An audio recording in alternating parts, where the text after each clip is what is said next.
महात्मा चाहे तो श्वासों की पूंजी को डाइवर्स कर सकते हैं, लेकिन वो ऐसा नहीं करते क्योंकि यहाँ के विधान को वो छेड़ते नहीं।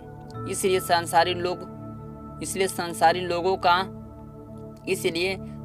लोगों का नहीं करते हैं, साधकों का कर सकते हैं।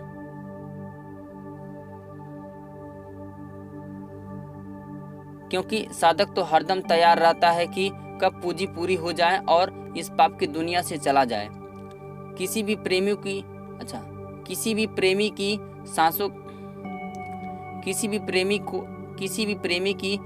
सांसों की पूंजी को बढ़ा भी सकते हैं।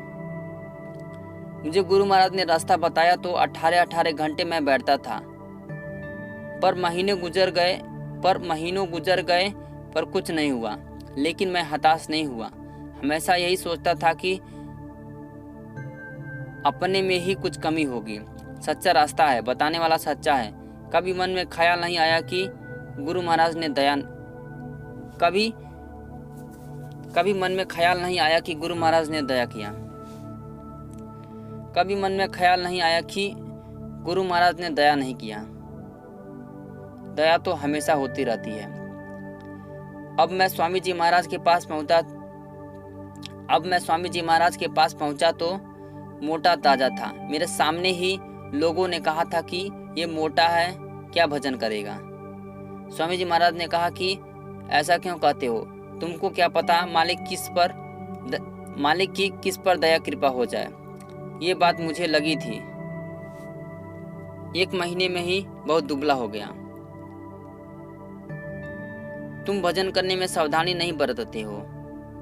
तुम्हें सोचना चाहिए कि चोरी भी आसानी से नहीं किया जा सकता।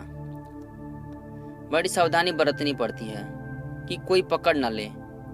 किसी ने देख लिया तो डंडे पड़ेंगे। अंधेरे में कहीं कांटे झाड़ में फंस गए तो चीख चिल्ला भी नहीं सकते। फिर ये तो भजन है, इसमें तुम्हें बहुत सावधान और होशियार रहना चाहिए। एक व्यक्ति हमारे पास आया, रास्ता लिया, भजन करने लगा। वह पहले जिस देवता की पूजा करता था वह सामने उसके खड़ा हो गया और बोला कि देखो मैं तुम्हारे पास आ गया, अब उनको छोड़कर मेरे पास आ जाओ, मेरी पूजा चढ़ाओ, यानी बकरे की बलि चढ़ाओ। उसका ध्यान टूट गया। वह मेरे पास आया और मुझे सब बताया।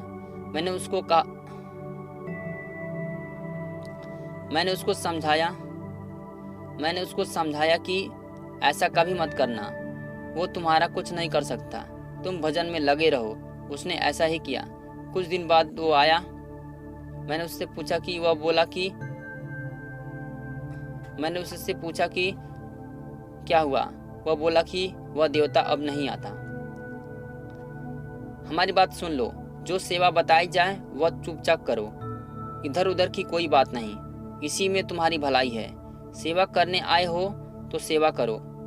समझने वाला सब समझ रहा है, उसे जो करना है वो करेगा।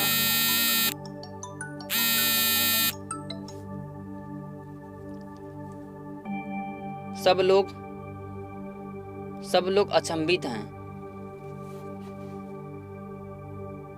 अचंभित हैं। देखते देखते बुद्धि जगेगी, समझ जाएंगे। वैसे तो सब लोग पागल खाने में ही हैं। पागलों की भी बुद्धि नहीं रखते। हम कोई बुरी बात नहीं करते, न किसी को लड़ाई करने का आदेश देते हैं। हम कोई ऐसा आदेश नहीं देते जिससे लोग घबरा जाएं, बौखला जाएं। हम बराबर कहते हैं कि प्यार से रहो। कोई तुम्हारे साथ बुराई करे तो तुम क्षमा करो। हम तो एक समय यह भी दिखाना चाहते हैं कि डेरा रावटी की कोई जरूरत नहीं, मुंह जामे में रहो और सब लोग देखें कि तुम लोग ऐसे भी रह सकते हो। बत्ती पानी का इंतजाम तो हो ही जाएगा। लोग इधर उधर जाते हैं तो यहाँ कहाँ सबको रावटी डेरा मिलता है। अंधेरे में खुले मैदान में पड़े रहते हैं। जय गुरुदेव।